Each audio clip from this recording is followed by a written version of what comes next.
একেখন ঘৰতে বেলেগ বেলেগ দল কংগ্ৰেছতে থাকিল পুতেক বাপেক বিজেপিলৈ গ'ল প্ৰতীকৰ টিকট ত্যাগ প্ৰদ্যুতৰ ত্যাগত সাংসদ পদ এইবাৰ অসমৰ ৰাজনীতিত নেদেখা নুশুনা বহু কথা হৈছে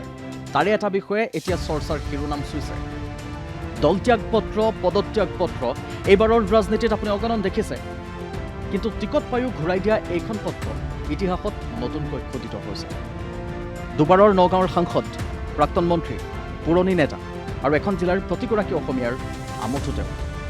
1998 চনত যিটো সমষ্টিৰ পৰা প্ৰথমবাৰলৈ প্ৰদ্যুৎ বৰদলৈয়ে জয়ী হৈছিল বিধায়ক ৰূপে সেই মাৰ্ঘেৰিটাৰ পৰা পুত্ৰকো খেলাৰ সুবিধা কৰিয়ে দিছিল কংগ্ৰেছ দল কিন্তু ইমানৰ পাছতো কংগ্ৰেছ এৰি বিজেপিলৈ কিয় গ'ল প্ৰদ্যুৎ বৰদলৈ মুখ্যমন্ত্ৰীগৰাকীৰ যি অসমৰ কাৰণে কাম কৰাৰ যিটো উদ্যম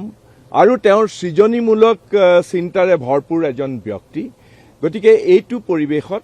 অসমখনৰ আমি আৰু যাতে আগুৱাই লৈ যাওঁ নিজৰ আত্মসন্মান বজাই ৰাখি মূৰ তুলি এজন অসমীয়া হিচাপে মই কাম কৰি যাম আৰু সদায় মই মোৰ অসমীয়াত্বক মই ৰক্ষণাবেক্ষণ দিম বিভিন্ন জাতি জনজাতি বিভিন্ন গোষ্ঠী আমাৰ অসমৰ জনজীৱনত আমি আগুৱাই লৈ যাম অসমখনক আগুৱাই লৈ যাবৰ কাৰণে কাম কৰিম আৰু সেইটো চিন্তা কৰিয়ে মই আজি এই বিজেপি দলত যোগদান কৰিম দিছপুৰত বিজেপিৰ পৰা টিকট দিয়াৰ কথা ঘোষণা কৰাৰ পাছতে মুখ্যমন্ত্ৰীয়ে সংবাদমেলত ক'লে কিয় ল'ব লগা হ'ল এই সিদ্ধান্ত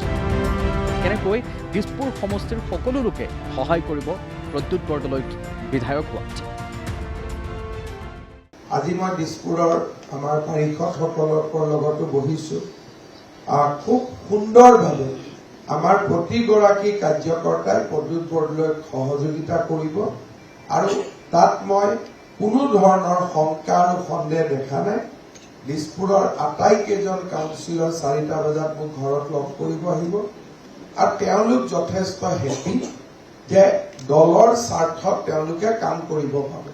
কাৰণ প্ৰদ্যুৎ বৰদলৈক আমি দলৰ স্বাৰ্থত টিকট দিছোঁ আৰু দলৰ হৈ তেওঁলোকে এটা দায়িত্বপূৰ্ণ কাম কৰিব পাৰিব গতিকে আমাৰ বিজেপি কোনেও নৰেন্দ্ৰ মোদী ডাঙৰীয়াই লোৱা সিদ্ধান্তত প্ৰত্যাহ্বান নজনায় news desk DD news Assam